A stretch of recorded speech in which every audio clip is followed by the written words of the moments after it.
Thank you, Allison. Thank you, everyone, for being here. Allison is more than just AV. She is, I'd like to see your face, Allison, if you want to join us, because other people are here. All right, about. She has a wonderful, she's a chef, and she has a wonderful business, Ends and Stems. Do I have the name right? Because I didn't write it down. Awesome. Yep. I love it. Ends and Stems. So really to cook with everything, as any good chef should do anyway. So I suggest that you definitely check her out. This is Food Waste Prevention Week. Some of you came through that channel. Some people came through the article in Rent Responsibly about my nonprofit. And then it was also an event on their website and newsletter, which was fantastic to bring more people in. Allison said that I hope to get questions after. I definitely do, because what I'm going to show you and what I'm doing is what is working for my community, what I'm doing for my community. And I feel like every community is so different from, you know, a neighborhood to neighborhood almost. So really what I try to do when people are interested in what I'm doing is to talk to them.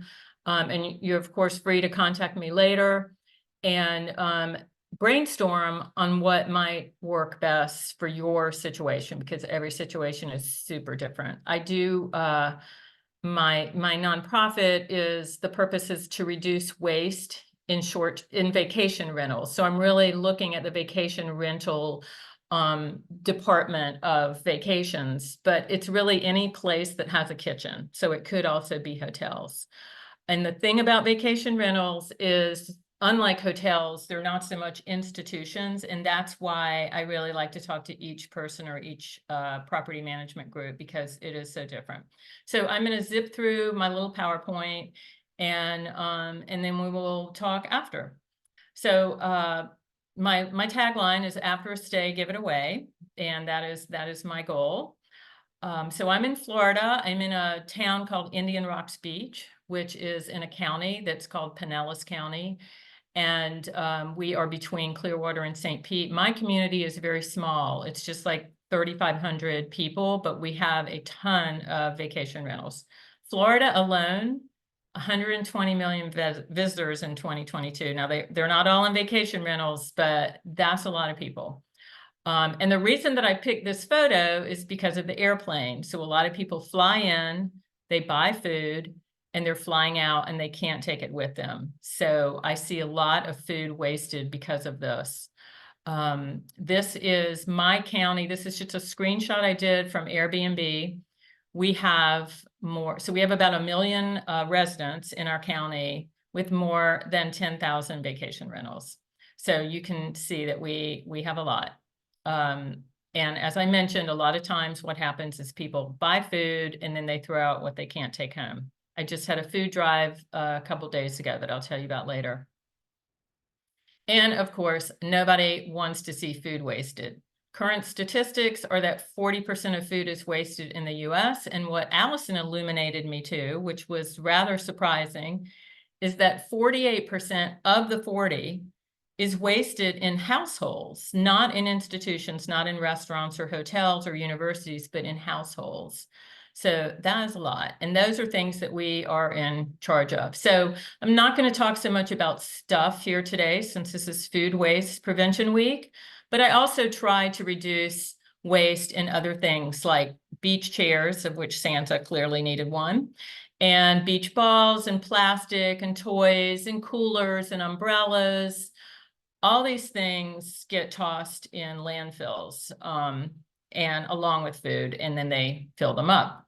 So after I started my nonprofit a year ago, I found out that my very own county, did not even know this, has a goal of zero waste to landfill by 2050, which basically means that their landfill is filling up and they don't want anything more in it. So it's been a really good way that it helps me push my cause, because I have this goal sort of behind me. So that was really helpful, and I didn't even know it until after. So my thing is to get people to donate after a vacation, donate what they can't use. So I'm here in my community donating plastic toys in our Leave a Toy, Take a Toy bins. And these were started by another group, and now we kind of co-brand them, and they're at different beach accesses. We have 6 of them. And people use them, you know, people who with families, they buy plastic things and then they put them in the bins, and then another family comes in and uses them. It's fantastic. And our food pantry, which unfortunately doesn't take perishables, we'll talk about that later, but they do take non-perishables, and they have a 24/7 bin. So people can donate anytime they want, which is really great. You don't need for them to be open. These are the 2 pantries that I work with.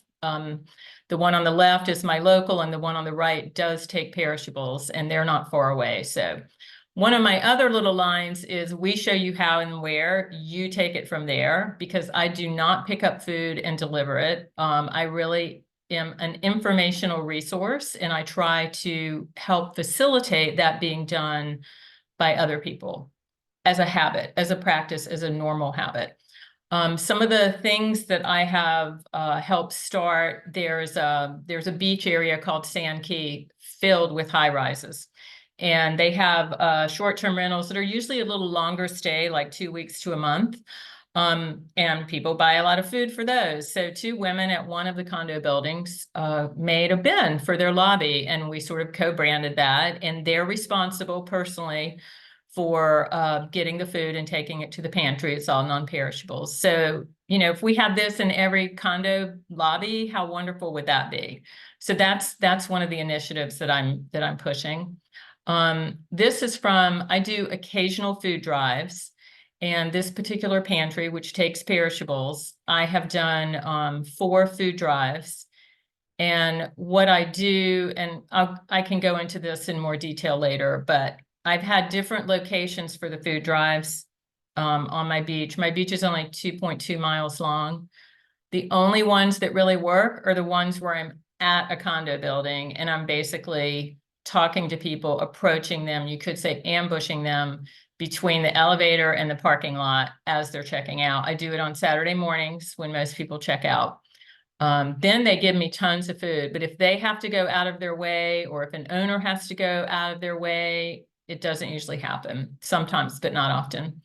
Another success story that I recently had was, there's a vacation rental company, property management, vacation rentals, and they're quite large here in Indian Rocks Beach. And they have 2 rental offices, and they put donation bins in their lobby. And so we co-branded that, and they also they do a lot of social media, so it makes them look great, and it's helpful for me, and it collects food. And they personally take it to the pantry. Again, I'm just the conduit, and then they're actually collecting it and taking it. One of the things I have with individual owners and property managers is I have these fridge magnets that people can put on refrigerators in their city. And then my website, so the QR code goes to my website. My website has donation information of really anything you can donate, from food to blankets to clothing in my area. So, and then I also have tips and a lot of information for my my goals, my mission in general. But the donation information is not going to be helpful for someone not nearby. However, what I will do for free is, if another location, and it really could be anywhere, wanted to have a page on my website, I have a tab for other locations, and it could be like vacationdonations.org/Miami Beach. And they could market that, they could get their own magnets, and they would give me the donation information, and I'd put it on my website. So I'm just starting to do that in a couple areas. We're just now working on that. And like I said, there's also a lot of information on my site that has donation ideas for owners, travelers, and also community members, because they care about it as well. So I'm now going to show you a 2-minute TV segment that was done on vacation donations that I just thought was really good. That's the premise behind a new push at Indian Rocks Beach. A brand new website will help tourists donate unused food and beach toys so they don't end up in the trash when those tourists fly back home. ABC Action News reporter Chad Mills shows you how this Positively Tampa Bay idea helps locals in need. Are you vacationing? When she's not at her day job, Diane Daniel is wearing a sandwich board, sometimes a colorful wig, on the side of Gulf Boulevard, Indian Rocks Beach. Sometimes I walk on the beach, which I feel really goofy. But she's not as crazy as she might look. Now this car is going really slowly. She does this to solve a wasteful dilemma that tourists like Monica Leffler have daily. There's a bin at the pantry. When Leffler flies here to visit, she stocks her rental with groceries, but a lot of those groceries are never open and get thrown out when she flies back home. It kills me, but yeah, we just don't know what to do with it. So Daniel has a solution. She just launched an effort to educate tourists and rental owners on how they can easily donate unopened food to a local pantry and donate leftover books and beach toys to other visitors. I decided to put together all the resources of donations, food, books, toys, miscellaneous, under one online resource, vacationdonations.org. Here's how it works. When you go to her website, you select the item you want to donate. For food, it directs you to a convenient drop-off spot in Indian Rocks Beach, which just so happens to be this box, just a block from Gulf Boulevard, a box that's open 24/7. Her idea is brand new, but Daniel hopes that it'll grow, especially in a time where local pantries need more help, more donations to feed more hungry people. To think about throwing out the amounts of food that people are throwing out when other people literally do not have enough to eat, like there's got to be a way to bring those things together. In Indian Rocks Beach, Chad Mills, ABC Action News. After a stay, give it away. That's the premise. But after a stay, Not going quietly off into the sunset. So that is my little presentation. And I want to do a PS in here because it's really important, because it comes up all the time. I probably need to put it in my show. A lot of people say, leave it for the cleaner, the food.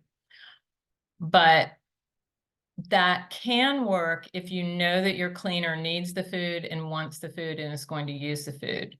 But what I found is a lot of cleaners have told me, we don't want to deal with the food. It's more work. It's not a benefit for us. It's a hassle. And furthermore, at least in Florida, if you're cleaning a few places a day, and I've seen their cars are filled with cleaning materials, you need a cooler, you need ice, you need 3 extra refrigerators at your house. So it's just not practical. That is not to say, again, if they need it and say they want it, then yes, have an arrangement. I have 2 rentals, and I talk to my cleaners about what they want and what they don't want. So it's just, I think that it can be a cop-out a lot of times that people use that as an excuse. So we can certainly talk about that more. So yeah, that's pretty much what I'm doing. And what I would love to hear is what some of you all would like to do, or what some of your issues are. And we can talk about it. I will also just say one more thing about the food drives that I do. Again, it's not my main mission, but when I do park myself at one of the condos that has a lot of short-term rentals, it is amazing how much food I get. And I do put signs up, but nobody reads signs, so they don't really know that I'm going to be there. And I just approach them as they're coming out off the elevators through the lobby into the parking area. I get food from almost everyone.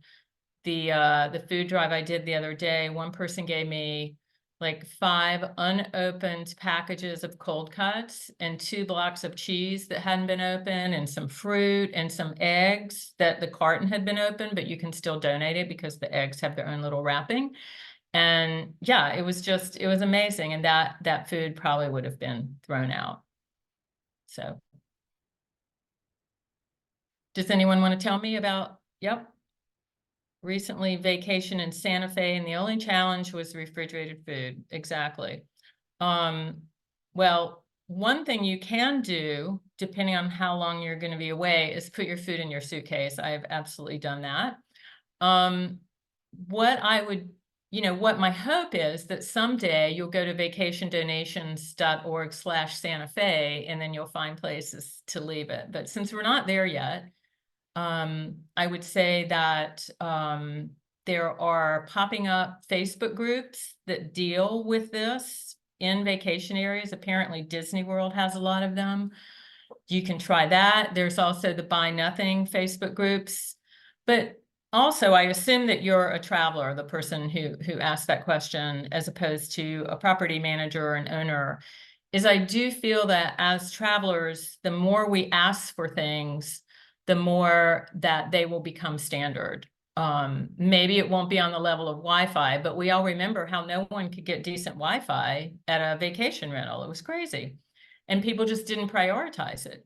And now it's become absolutely one of the most important things. And, you know, Airbnb and Vrbo and all these places really, really stress it. In fact, now there's a checkoff whether about your speed, you tell what speed Wi-Fi you have. So I do believe that if people start asking about this, there will be more solutions, and feel free to mention vacation donations to them. But yeah, I saw another comment too. What was it, Allison? Just popped up? Or there's It might have been my yeah. comment. Okay. But also Anna Carter asks if you have any connections in St. Augustine, Florida, which is a high vacation spot. No, but I would love to. And I'm sort of talking to people, you know, town by town. I will say that it's been extremely challenging. People in the vacation rental industry are often investors, and they're often not local, and the property managers are often not particularly interested. The one locally that I've worked with, Plumley, the owner happens to just be very interested in environmental things, but that's the only one I've really managed to crack. So if you have any St. Augustine information, then that would be great for me to look at. So I'm looking at the chat now too. I think I need to start at the top here and look. No, there's not much up there. Okay. Brenna says in the Pacific Northwest, they have a lot of communities in need and food deserts surrounding national parks. So short-term vacation homes, but it also needs to be bear safe, which is a whole new level. Yeah. And Ashley has her hand raised. Ashley, do you want to pop off camera? Can I say one thing about the park first? That's a really, really good thing to bring up, because in a lot of places, not so much where I am because there's a high population area, the people who work there in the tourism industry cannot afford housing and cannot afford food. And this is really essential for a place like that. So there can be a communication between the vacation industry and the and say a pantry, because most of these places do have pantries. There was a program earlier, a webinar earlier today that I'm going to see the tape of. I wasn't able to get on it, about community refrigerators, which are bear safe. And of course, you can have bear safe lockers. I mean, yeah, bear safety is very, very important, but there are ways to keep the bears out. It could even be a room that you go into. There are a lot of solutions. It's just they do take a little bit of effort, and that can be the challenge. Yes. Can we put that person on? Do you want to? Yes. Hi, Diane. Hi. Thank you for what you're doing. This is wonderful. I work with food recovery in my community, and I have noticed this very issue with vacationing over the years. Spent a lot of time at 30A, staying in a high rise. At where? 30A, Destin, Florida area. Oh, okay. And stay in a high rise, and see people are usually there for a week, and so there's a lot of turnover. Exactly. And I'm just wondering, and you might have mentioned this at the beginning, I was a few minutes late, but is there a way to collaborate with the property managers, and they could even maybe have some education when people make schedule their trips and communicate that as part of their the information that they share with their renters, and let them know in advance before they arrive that this will be there, so they know there's a drop-off point. And if they could even have a refrigerator in their where they check in, people could just leave things there, and there would have to be maybe some volunteers that took it to a more central drop-off point. But I think that one of the difficulties is people being willing to take the time on their last day of vacation, to go. It's huge. 10, 20 miles. So if there's a way, they're not going to go 10, 20 miles. They're not going to go 10, 20 blocks. Like, this is what I have learned over and over with my food drives, is that people will not go first. They don't read their check-in information. So I do, like with Plumley, the one that has the company that has the bins in their office, they put my information in their check-in and checkout information, and they put my rack cards in their guest info books. But people don't read things, and I know that as a property owner, because people ask me questions that I've already answered, in so much messaging, and I understand that's just how it is. So I do think that it's the unusual traveler that will really go out of their way to do something, and that's great. Like, we should give those people the information that they want. Then what other travelers can do, again, is like make sure that there are systems in place. The property, I feel that in the end, it's really up to the property owner and the management, because they're the ones making the money. The vacationers are spending the money. And we have a system of vacationing. There's been a lot of sustainability advances in the vacation world having to do with electricity and water use. And I'm not talking about the don't use your towel, don't clean your towel, much deeper than that. So it can happen. It's just that we need to demand that the industry start doing that. Another way to do it, something to think about, is a lot of communities regulate vacation rentals. Why can't waste reduction or waste control or a waste plan be part of getting a license? So there's a lot of ways to do it. But again, I think so much of it depends on the place. Now, the place that you're talking about, it's a high rise in Destin. So if the high rise, I assume there's a condo association. It's probably individually owned condos, but there's a condo association and they have a lobby. And someone there could potentially spearhead a plan to put a bin in. And you could also work with the pantry that's nearby, because Destin is a place where there's a lot of poverty right outside the main tourism area, and see if they would do it. But like you said, there needs to be someone to pick it up. And, even if you just drop it off in one place, someone has to be in charge of it. So these are all things that definitely require some labor and some creativity, but it is absolutely doable. Diane, we have a comment Thank from you. Carrie Parcell, who works with Mass Dep. Carrie, I'm in Rhode Island. Nice to see you up Are here. we talking the Massachusetts Department of Hi. Environmental Protection? Is that what Yeah. we're talking about? Okay. And she Yep. says they have waistbands. So I'll let you talk, Carrie, but Cape Cod, Nantucket, Martha's Vineyard, going to Martha's Vineyard myself this summer. I've never been. But welcome. I want to know about the ban. So she said they have waistbands to limit the amount of food waste generated in 1 week, which is 1 ton or less. Who gets to waste up to 1 ton? That seems like an enormous amount. I would like to hear about this. Yes. Yeah, and that's our old waistband. It's been updated in November of 2022. I just realized that there's a little typo there. So Are you saying, Carrie, hold on 1 second. I need to get more paper because I'm jotting notes. What is the second word you're saying? Waste what? bans, BANS. So they're ordinances, regulations, Ban. laws, Okay, ban got it. with Got a it. B. Yep. I thought it was a van and they were picking up the waste. I was Oh, super wouldn't that be excited. fun? No. Maybe in some That's communities what we around here. need. Island to island. Island to island. So Mass DEP, beginning back in the 1990s, started our waste bans, where they Okay. banned certain material streams from entering the waste stream, whether it's landfill or waste to energy. Okay. And one of the most recent waste ban adaptations started in 2016, where they banned generated food waste at 1 ton or more a week, so 2,000 pounds. And generators are usually hospitals, nursing homes, large-scale restaurants, hospitalities. It could be a school, college, campus, something like that. So that's where that mostly affects. Cape Cod is affected to some degree year round, but in the season, when we have all of our visitors, a lot of restaurants, hospitalities, hotels have trouble, being in compliance with the food waste bans.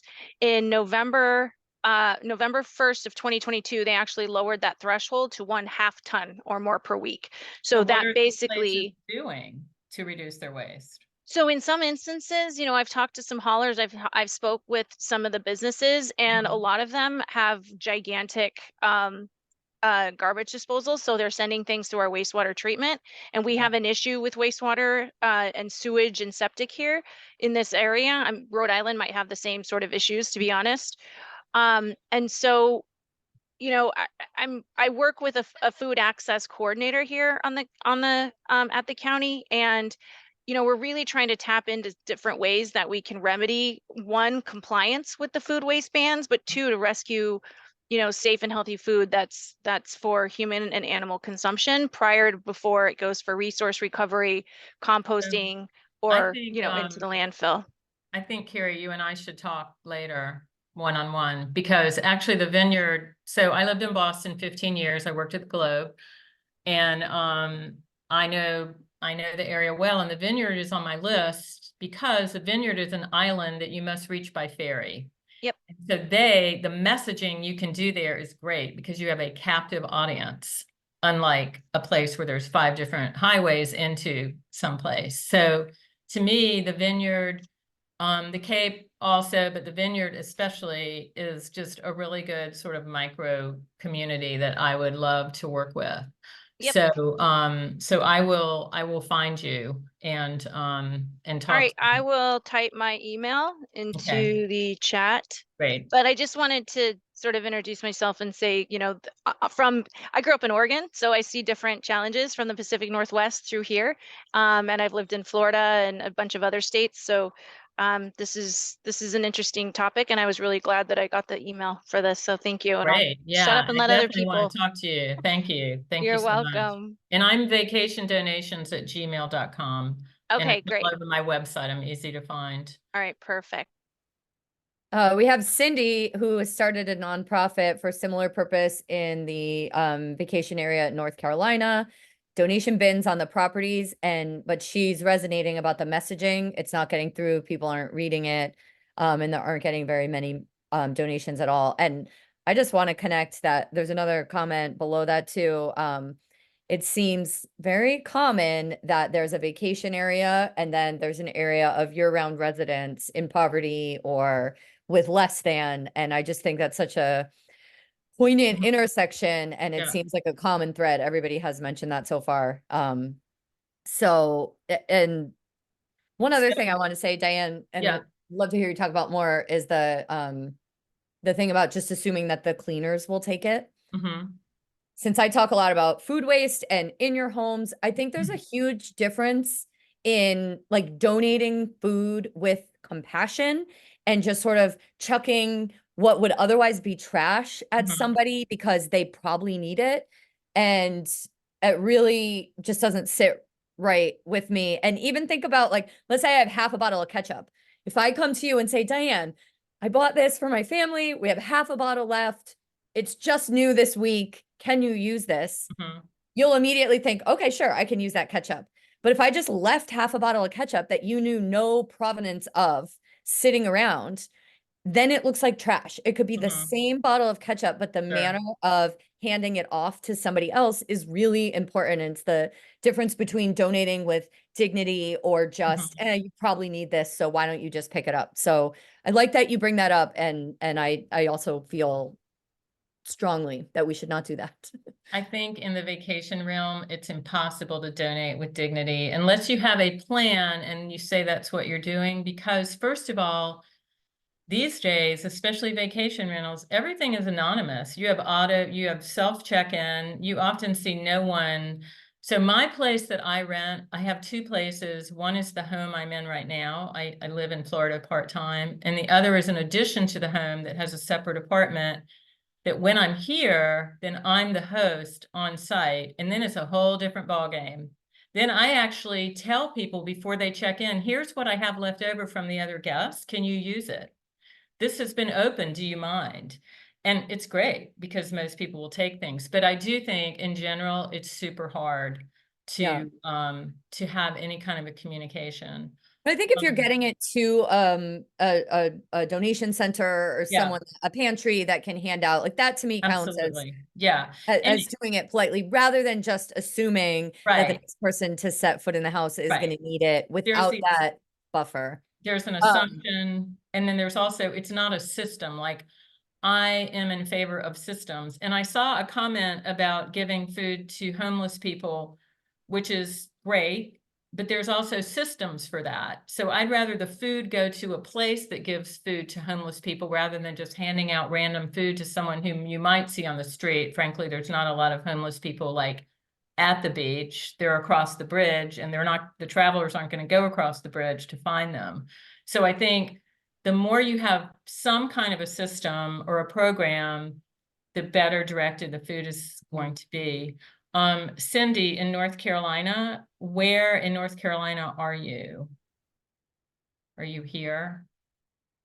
Oak Island. Oh, great. I know Oak Island very well. I would like to talk to you offline. If you don't mind emailing me at vacationdonations@gmail.com. I have some ideas for you, and I also have some really great resources in North Carolina, in a different part of North Carolina. So do please reach out. And anyone, please reach out now or later or in a year, because I can help you brainstorm. And Ranella has a question, which I think is fantastic, which what's the best way to take action on this? Whether her specific question is to demand, how do we demand vacation rentals take action on this, or what's the next best step? I live near Newport, Rhode Island, huge vacation community. You know, how could I take my spare time and get something listed on your site? How could all of us get together and get something on your site? I wish I had a teenager. This feels like a perfect project for teenagers who have to do community service. Right? I know, I was thinking that. Yeah, bring them on. Because here's what I ask of people to be on my website, that I have a template for information that they fill out. It's very basic, you know, like the place you would donate to and their hours and 3 sentences about them, but nobody wants to take the time to do it, of course. So like, let's say Cindy in Oak Island, let's say we tried to do something together in Oak Island, and I put a page of resources, and Oak Island is fairly small and contained, so it's a good place to try to do that. So it's vacationdonations.org/Oak Island.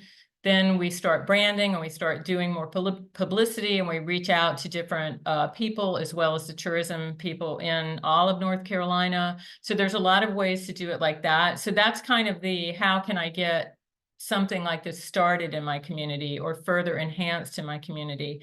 As a traveler, what you can do is just continue to demand from the property owners, the vacation rental management companies, Airbnb, Vrbo, all these places, they listen to their customers, but you have to say something to them.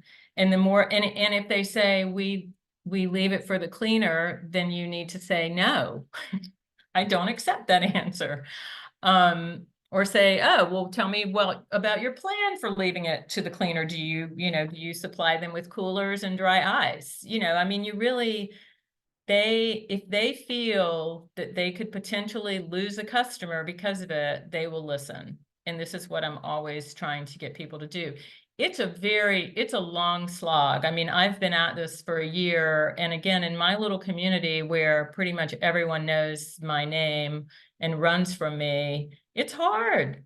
It's really hard. Like, a lot of people don't want to do it. And when I did my food drive, I put up about 50 posts, 50 flyers about it, which I hate wasting paper, but I did.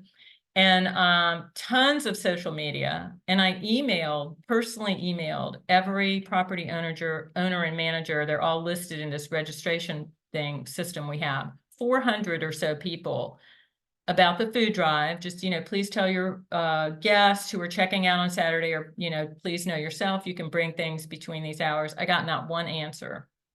Now, that's not to say that everyone's going to say anything. They didn't have to answer. But no one said, oh, tell me more, or oh, thank you, or oh, interesting, are you doing it again, or oh, how can I help? Nothing. So I think that shows something, that people aren't really invested in doing this. It's a hassle for them. They have turnover quick, new guest is coming in. So I think the traveler, the people paying the money, need to be the ones to really bring this to the forefront. Steven's comment is that the biggest thing is it needs to be easy for the traveler. And I totally agree with that. Otherwise, they won't have the time. They won't have the ability to do it. I try to teach people in their own homes where they live and theoretically have all the time, and still not having the time is the number one reason I think people throw things away. So imagine being on vacation where you're immediately just letting yourself off the hook. I wonder how it could be gamified, or could you donate and get 10% off your next stay if they come back to your house? Or could a larger company come in and like sponsor that in some way? Could, Airbnb do it for Earth Month, or, even if it's a little performative to start, but is there a way beyond just doing the right thing to incentivize travelers to want to participate? Oh, yeah. I'm not the one to do that because it's just me. Of course. And I don't want to even grow in that direction personally because it's too much, but absolutely. I'm not the first person to say gamify. Right. I like other people's businesses because then I don't have to do the legwork. Right. No, but maybe somebody out there has time to do or drum up the Girl Scouts. It absolutely could be. And if a company, it's a property manager is promoting reduction of food waste, it makes them look really good. Yeah. So yeah, it's definitely something people could get into. So someone mentioned Climate Action Corps, which I hadn't heard of. Somebody also has their hand up. Look into that. Oh, good. Joanna. Whose hand is that? Oh, maybe Joanna. We know her. Hi, ladies. Wait. I love this cause. I love the way the webinars are going. Thanks everyone for being on the webinars. I wanted to mention, I'd put it in the chat. Last I knew DoorDash, and I've got it on my computer. They have Project Dash. They work with their partners to deliver food to the food insecure. So this is the reverse. First of all, vacation renters use DoorDash to have their food delivered. Yeah. So they have a vested interest in this reverse direction of the food, and they've got the funds earmarked for paying drivers to deliver food to the food insecure. They partner with nonprofits. So there may be an opportunity to create a partnership. Maybe you could even try to test pilot it in your community and make a case for that. See how it goes. It's very circular. What would really be cool is if they go pick it up, because this has been like there are a lot of groups out there now that will deliver food. However, how do you get it from the departing vacationer to the central place? That's my point. And so, my point is reverse. They can use the app. They can go get it. Yeah. To schedule a pickup on departure day. Yeah. And that goes right back to the nonprofit that's possibly a food pantry. I love it. I love Just wanted to highlight that. Thanks. Yes, thank you. I will call them. I will call Project Dash immediately. When I had a catering company in San Francisco, there was a service called Food Runners, and they had been around since I think the late 60s or early 70s. So after an event, if we had food left over, you would just call Food Runners, and they were bicycle driven, and they would come out on a bicycle and pick up your food. You just had to put it in a foil container, and they would take it to a shelter or pantry or somewhere that it could get redistributed. And they had an amazing team of volunteers who would come on their bikes. But as any of I think the food recovery programs come up with, like it's a resource struggle at that point. But to do it with somebody like DoorDash, I love that idea. Or Carrie put in food rescue. Getting someone to do it opposite, that's super smart. Yeah, I do know of some groups that will come and pick up food, but they need it to be scheduled. And again, this is the problem with vacationers. It's very challenging. But that's not to say, it can't be done. And the Project Dash that's a very, very interesting idea, because a lot of people do use that here. Right. Everywhere. We have about 5 or 6 minutes left. I wonder if anyone has any additional questions. I did put Diane's email address and website in the chat. If you need that again, let me know. But if anybody has any final thoughts or questions, we'd love to hear them. And I really do welcome anyone reaching out at any time, now, later, 10 years later, whatever. Because I know we're not talking about plastic today, but I have 2 little kids, and going to the beach, like, it's such a relief if I knew in advance that I didn't need to bring them sand toys or buy those or travel with those. It's I love that you do that part of it as well, to complete that. I would absolutely be using that bin. yeah, it's a great addition to every beach should have that, right?